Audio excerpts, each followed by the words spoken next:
¿Qué tal, mis queridos amigos y hermanos? Gracias por acompañarme continuamente en estos estudios de la palabra de Dios, en estas meditaciones matinales. Hoy continuando así también este estudio acerca de lo que es el santuario en sí. En sí, para hablar acerca del santuario hay muchos detalles ahí que examinar, ¿verdad? Porque es una de las enseñanzas o doctrinas más preciosas que pueden haber, porque nos desenvuelven muchos misterios o muchas enseñanzas que hoy en día han quedado enterradas, otras han quedado veladas, encubiertas, no comprendidas en toda su expresión, pero al estudiarlo vamos viendo allí cómo se estructura, ¿verdad? Todas las enseñanzas y todo lo que Dios nos ha dejado para nosotros hoy. Y así también continuando con este estudio, hoy que es 13 de julio, lleva por título La sangre aplicada continuamente. Y antes de poder leer el texto que se encuentra en el libro de Hebreos, el capítulo 9, los versos 13 y 14, vamos a orar para que Dios sea quien dirija también estos momentos de estudio de su palabra. Oremos. Padre bendito que estás en los cielos, Señor, te damos gracias por tu gran amor, por tu misericordia, Señor. Y en este día pedimos, Señor, también que tú nos acompañes con tu presencia y nos ayudes, Señor, a entender tu palabra, porque queremos, Señor, comprender qué es lo que tú nos estás diciendo allí, Señor, y qué deseas, Señor, que nosotros entendamos realmente acerca de lo que tú has hecho por nosotros, Señor, de tu entrega en la vida de tu Hijo, Señor, por amor a nosotros. Ayúdanos a comprender, Señor, y así poderte conocer cada día más. Te lo pedimos esto en el bendito y sagrado nombre de tu amado Jesús. Amén. En el libro de Hebreos, el capítulo 9, los versos 13 y 14, nos dice lo siguiente. Porque si la sangre de los toros y de los machos cabríos y las cenizas de la becerra rociadas a los impuros santifican para la purificación de la carne, cuánto más la sangre de Cristo, el cual mediante el Espíritu Eterno se ofreció a sí mismo sin mancha a Dios, limpiará vuestras conciencias de obras muertas para que sirváis al Dios vivo.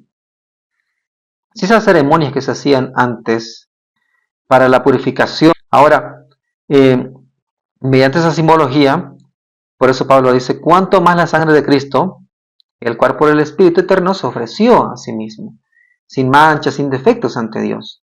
Ahora, ¿qué puede hacer? Dice esta sangre. Limpiar nuestras conciencias de las obras de la muerte. ¿Y qué son las obras de la muerte? Pablo lo cataloga también como las obras de la carne, que son todo lo que es las prácticas pecaminosas. En otras palabras, la sangre de Cristo tiene no solamente el poder de perdonar nuestros pecados, sino también limpiar nuestra conciencia, limpiar nuestra mente, ¿verdad? Renovar nuestro pensamiento de las impurezas morales que hoy en día el pecado ha ido generando en nosotros, degenerando también así nuestra moralidad, que un día con la cual nosotros fuimos, ¿verdad?, en Adán creados. Pero el pecado ha ido degenerando eso con el pasar de los años, de los milenios que han ido pasando, ha ido degenerándose. Ahora, Él puede limpiar nuestra conciencia de eso, de esa degeneración. Puede redimirla, puede regenerarla. También nos dice la matina lo siguiente. Se conducía fuera del campamento a la vaquilla destinada al sacrificio, y se la mataba en medio de una imponente ceremonia. Así sufrió Cristo fuera de las puertas de Jerusalén. Porque como vemos aquí, la vaquilla se le llevaba fuera del campamento. Ahora Cristo también murió fuera de las puertas de Jerusalén, en el monte Gólgota. Porque el Calvario estaba fuera de las murallas de la ciudad. Esto era para demostrar que Cristo no moría solamente por el pueblo judío, sino también por toda la humanidad. Cristo moría por toda la humanidad. Y así también todas sus enseñanzas y todas sus prácticas y todo lo que él había instruido a sus discípulos también debía ser dado a dónde? No solamente al pueblo de Israel, sino a todos. Por eso incluso cuando Cristo mismo reaparece ante ellos, les dice, ¿verdad?, que prediquen desde Jerusalén, por toda Judea, por toda Samaria y hasta lo último de la tierra. Todos deben escuchar y todos deben tener la oportunidad de ¿qué? De salvarse. Porque la salvación está abierta para todos, para todos. Y todo aquel que también desee predicar la salvación, desee vivir también el camino de salvación, también puede hacerlo. O sea, está abierto para que todos puedan seguirlo. Así igualmente como su ley también está abierta para que todos aquellos que lo amen también obedezcan. Eso demuestra eso, ¿verdad? Cristo moría no solamente por los hebreos, sino por toda la humanidad. Proclama a un mundo caído que ha venido para ser su redentor. Para eso. Y le insta a aceptar la salvación que le ofrece. Le insta a aceptar la salvación que le ofrece.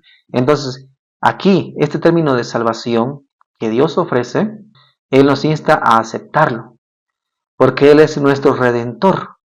¿Y qué es un redentor? Es aquel que salva, que paga una deuda, que nos libera. Pero al liberarnos, ¿verdad?, de una esclavitud, vamos a decir así, entonces un esclavo, por ejemplo, no tiene derechos de muchas cosas, ni tampoco ha recibido una educación, porque tampoco tenía derecho a eso. Entonces, ¿qué hace Dios? Educa. Dios le da lo que había perdido. Le da todo lo que había perdido y también aparte le insta a aceptar esa salvación, tal como Él la ofrece. ¿Y cómo Él la ofrece? En sus méritos, siguiendo ese camino. Por eso Él dijo, yo soy el camino, la verdad y la vida. Por eso cuando le dijo, no voy al Padre, y ustedes también conocen el camino que yo estoy siguiendo. Y ellos le preguntaron, ¿pero cuál camino? Y Él dijo, yo soy el camino, la verdad y la vida. Entonces, ¿qué le estaba diciendo? O sea, si ustedes quieren llegar hasta allá, el camino a seguir es Él. La verdad a creer es Él. La vida eterna la dará Él. Entonces, si el camino es Él, entonces todo lo que Él ha enseñado, todo lo que Él ha hecho, eso es también lo que se debe seguir y esa es la salvación que Él ofrece. Una vez degollada la vaquillona, en el transcurso de una ceremonia solemnísima, el sacerdote, ataviado con limpias vestiduras blancas, recogía en sus manos la sangre mientras fluía del cuerpo de la víctima y la arrojaba 7 veces hacia el templo. ¿Expresando qué? Expresando que esa sangre había sido ofrecida ¿para qué? Para perdón y purificación de aquellos que aceptan ese sacrificio. Representando a Cristo, ¿verdad? Que Él es la salvación o el Salvador perfecto. Ahora, el cuerpo de la vaquillona también, ¿qué tenía que hacerse? Reducirse a cenizas, lo cual significa un sacrificio completo y amplio. Y Cristo fue el sacrificio completo y amplio también. Luego, una persona que no había sido contaminada por el contacto con los muertos, recogía las cenizas y las colocaba en una vasija que contenía agua de un arroyo. Eso para también simbolizar una purificación. Así también, Cristo, con su propia justicia inmaculada, después de derramar su preciosa sangre, entra en el lugar santo a purificar el santuario. O sea, ¿cómo sucede esto? Miren, después que Él derramó su preciosa sangre, Él entró en el lugar santo. ¿Cuándo? Después de su ascenso al cielo, después de haber pasado 40 días con los discípulos para confirmar la fe de ellos bien, y Él ascendió a los cielos y allá es recibido. Y eso lo podemos ver ¿dónde? En el capítulo 4 y el capítulo 5 del libro de Apocalipsis, allí podemos ver ese recibimiento de Cristo en el cielo. Y entonces al ser recibido en el cielo, Él entra en el lugar santo, llevando allí su sangre. El libro de Apocalipsis nos dice, ¿verdad?, que aparece uno con apariencia de un cordero inmolado. ¿Sí? Un hijo de hombre, dice, ¿no? Que aparece un cordero inmolado. ¿Por qué? Porque Él estaba llevando allí, ¿verdad?, su sacrificio, lo que Él había hecho. ¿Para qué? Para que el santuario sea purificado mediante su sangre santa, su sangre pura. Ahora, allí la corriente carmesí inicia el servicio de reconciliación entre Dios y el hombre. Con eso, o sea, Cristo se presenta ante el Padre como representante de toda la humanidad y el Padre le da también el rollo, ¿verdad? Otorgándole ¿qué? A Él la recompensa que viene allí en ese rollo. Para todos aquellos que le siguen y creen en Él y se unen a Él en espíritu y en verdad. Le entrega esto, como entregaron también a todas las razas humanas mediante Cristo, esa oportunidad de la salvación. Y ahora allí, o sea, Dios, o sea, queda reconciliado mediante Cristo con la humanidad. Todos aquellos que decidan creer en Cristo, que decidan seguir el camino de Cristo, que decidan vivir esa vida de Cristo mismo, pueden obtener todas las gracias que Cristo ganó para el hombre. Por esa razón, la sangre es aplicada continuamente. Cristo continuamente está en el santuario celestial ofreciéndose por nosotros. Allí ofreciendo ese perdón, igualmente no allí intercediendo por nosotros, por ese perdón ante el Padre. Y todo aquel que se arrepiente, sucede esto. Persona que se arrepiente sinceramente ante Dios, Entonces Él nuevamente presenta su sangre ante el Padre y le dice, ¿no? Perdónale, perdona su pecado. Ya no lo mires a Él. Eso es lo que hace. Y entonces Él le quita ese pecado y le pone su justicia para que Él ya pueda estar presentado ante el Padre de esa manera, pero siempre mediante Cristo. Y de esa manera, todos los días y todo el tiempo que un pecador se arrepiente, sucede esto. Y se hace esto en el cielo. La sangre de Cristo fue ofrecida para todo aquel que se arrepiente y todo aquel que decida seguir el camino que Él trazó para la raza humana. Por esa razón nosotros tenemos que estar agradecidos a nuestro Señor Jesucristo, porque Él intercede todos los días por nosotros allá. Y cada pecador que se arrepiente recibe ese perdón y esa intercesión de parte de Él ante el Padre. Nosotros tenemos un Dios santo que está obrando por nosotros, un Dios santo que le ha dado todo por nosotros. Ahora no solamente nos ofrece su perdón, sino también al quitarnos nuestros pecados, o sea, simbólicamente, ¿verdad? Al quitarnos esos pecados, esa vestidura, ¿verdad? Sucia, y ponernos su justicia, ¿qué? O sea, Él nos está mostrando que allí, en lo que expresa la palabra de Dios, que Él va a restaurar nuestra moralidad, nuestro carácter, conforme a su semejanza. Va a restaurar aquello en nosotros.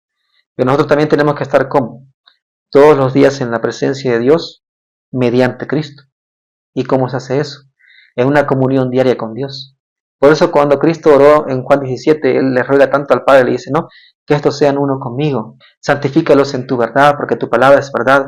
Tu palabra, lo que allí enseña es verdad. Si lo que dice es verdad, los mandamientos son verdad. Santifícalos, apártelos del mundo en esto. Y que sean uno conmigo. Que sean uno también aquí en la tierra, ellos mismos. Y así serán también uno con nosotros. Entonces Dios quiere una unidad claramente con el ser humano. Pero una unidad no solamente por el perdón, sino también por la obediencia a su palabra. Tal cual lo hizo Él, porque Él fue el uno con el Padre, porque obedeció. Porque Él dice, yo he guardado los mandamientos de mi Padre y mi Padre me ama. Y yo también lo amo. Y Él dice, no, si me amáis, guardad mis mandamientos. Entonces todo aquel que quebranta los mandamientos de Dios, todo aquel que pisotea un mandamiento de Dios, no lo ama. Ni por más que diga que lo ama, ni por más que haga tantas ceremonias, ni por más que haga tantas, todo lo que pueda hacerse para decir que ama a Dios y para mostrar, digamos, que está sacrificando por amor a Dios.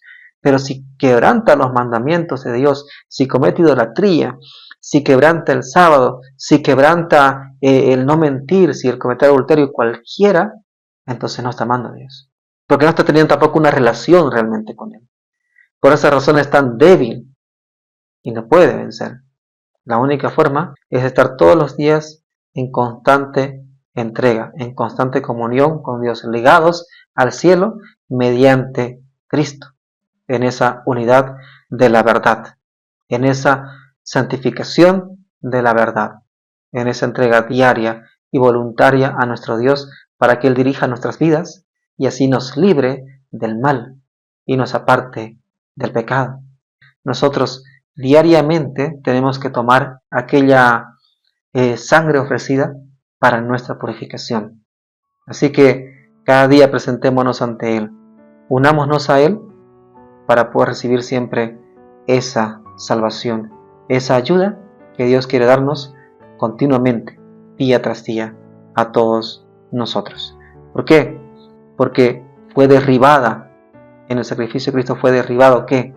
Toda barrera que intercepta la más generosa acción de la gracia, la misericordia, la paz y el amor para el más culpable de la raza de Adán.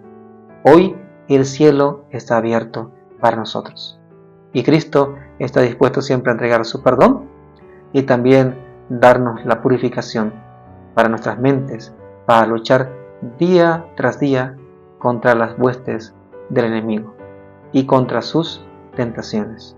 Entonces, queridos amigos y hermanos, tenemos un Dios que vive, un Dios que intercede todos los días por nosotros, un Dios que desea que nosotros nos unamos a Él en espíritu y en verdad para luchar contra ¿quién? Contra nuestros verdaderos enemigos, aquellos seres malignos que todo el tiempo están buscando para podernos hacer caer en la tentación, en el pecado, y así perder la vida eterna que Dios tanto nos ofrece. No desperdiciemos el sacrificio de Cristo. No despreciemos ese sacrificio, esa entrega que Él hizo por nosotros. Y unámonos cada día más y más, porque Él viene pronto, y también su galardón con Él. Así que recordemos esto todos los días, para poder así caminar junto a Él. Que Dios te bendiga y te guarde. Amén.